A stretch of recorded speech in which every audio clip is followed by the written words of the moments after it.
During the height of the Cold War era, all over the place you could find cookbooks featuring recipes that, by today's standards, are less than desirable to say the least. Stuff like ham-wrapped bananas smothered in hollandaise sauce, jellied chicken salad, or tuna and Jell-O pie. Now, you may look at these and be asking the same question that I am. What the hell? Why?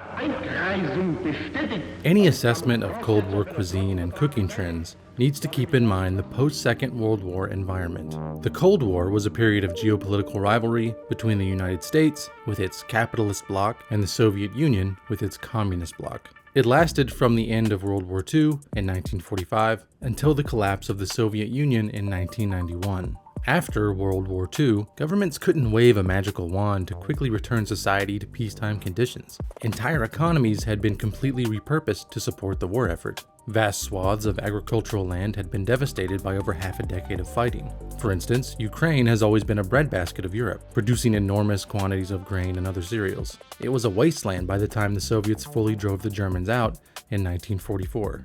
Fishermen who had once fished in the North Sea had been unable to do so since 1939, and their boats were often repurposed for other wartime activities.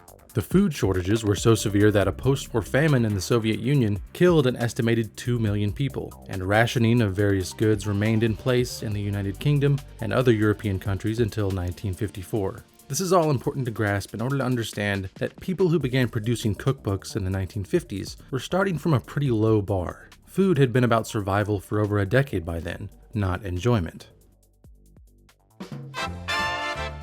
The 1950s saw a distinct revival in the publication of cookbooks.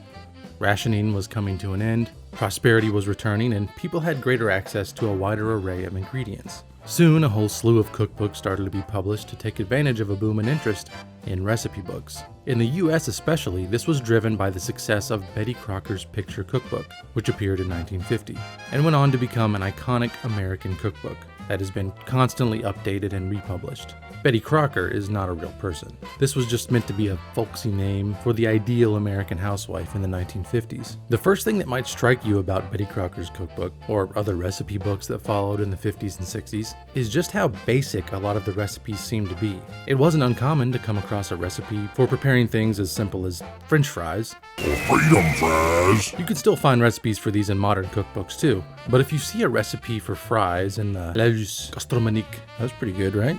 French people, let me know. If you see a recipe for fries there today, it's probably going to lay out a complicated recipe for triple cooking and specifics on what type of salt and fat to use. There was no such thing in the 1950s. A recipe could consist of simply instructing someone to cut up a potato, sprinkle it with a little oil and salt, and cook it in the oven.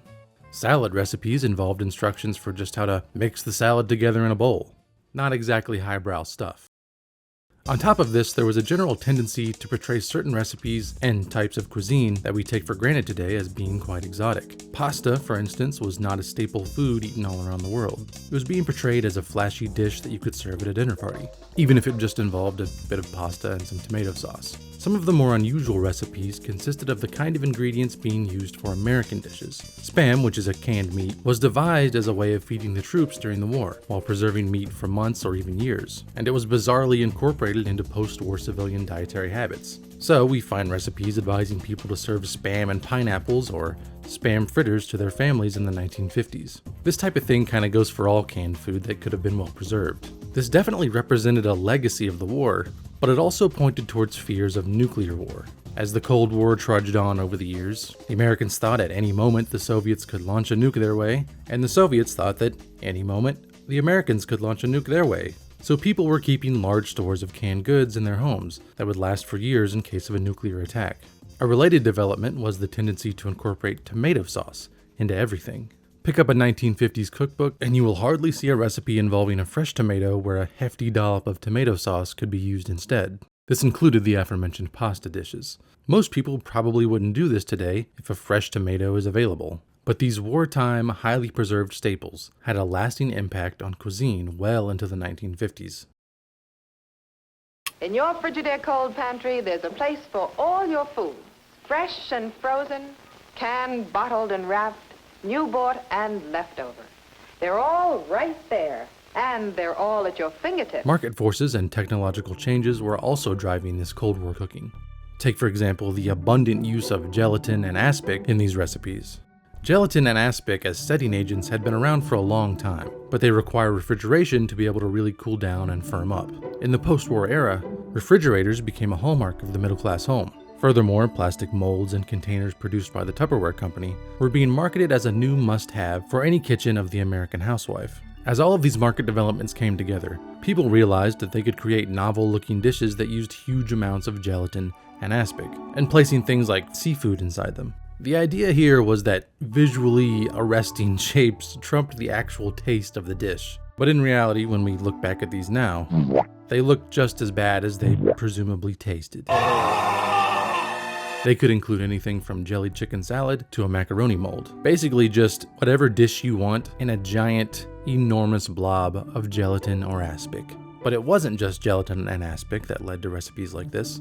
A whole new range of preservatives and additives had become available during the war that meant food could be shaped in peculiar ways, and then have a bunch of unnecessary ingredients added to them. What all this pointed towards was an explosion in the use of preservatives, where the late 20th and early 21st centuries were a time in which people turned away from the excessive use of additives and preservatives in food or anything just ultra-processed. The 1950s and 60s were a time when all of that was popular, where we might find it disgusting today that the host of a dinner party would present an entire salmon encased in gelatin or a tower of processed hot dogs. This was actually something people aspired to do in the 50s and 60s. But once the novelty wore off, the trend started to die out. By the end of the 1970s, the French were pushing the idea of nouvelle cuisine, emphasizing simple dishes and fresh ingredients.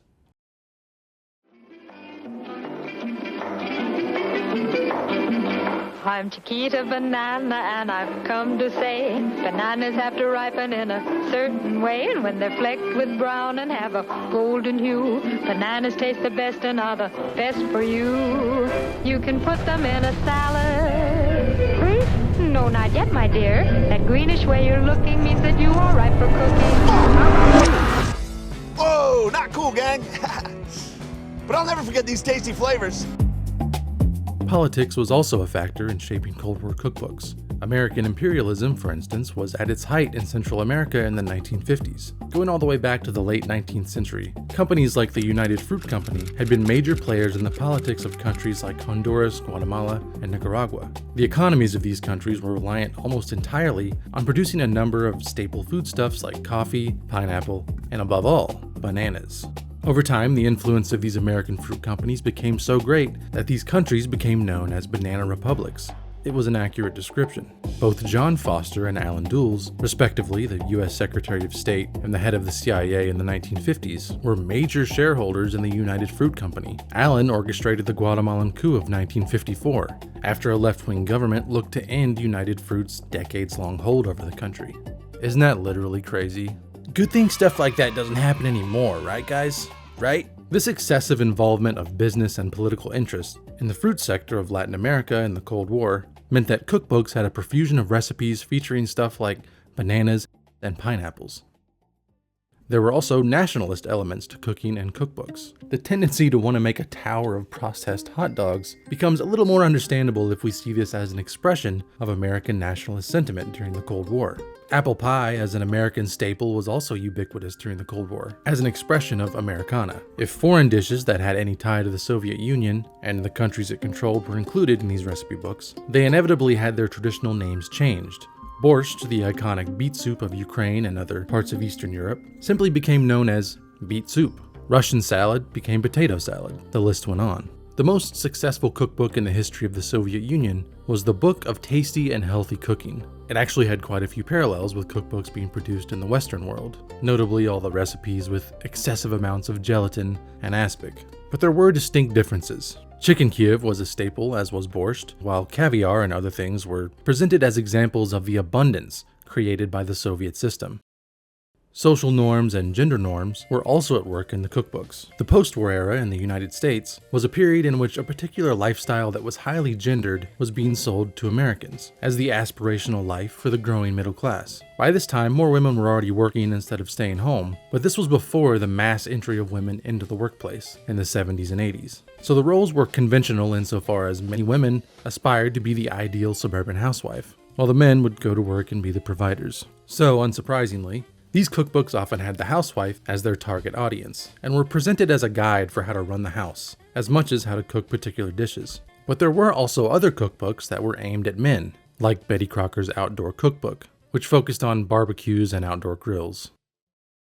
By the 1970s, it was starting to look like the fascination with aspic and gelatin was dying down, while a distinct cooling off of the Cold War had reduced the national overtones that produced the cookbooks of the 50s and 60s. Then, a new trend took root: microwave cooking.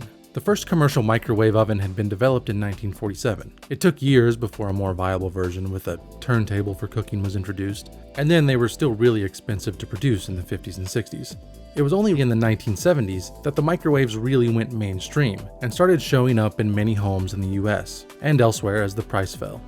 In a development similar to how the novelty of refrigeration and preservatives had changed cooking patterns in the 50s and 60s, the microwave revolution led to the mass appearance of microwave cookbooks in the 1970s and 80s. Books like Val Collins' The Beginner's Guide to Microwave Cookery suggested that basically anything could be cooked in a microwave, from whole chickens to scrambled eggs. Of course, we still use microwaves all the time these days, but similar to the gelatin trend, the microwave craze eventually started to die down over time. By the 1980s, cookbooks were becoming a bit more sophisticated, aided in part by stuff like The Celebrity Chef and their related cookbooks. The cookbook market now, the one that we have today, is far more sophisticated. But it would be incorrect to assume that it can't go backwards.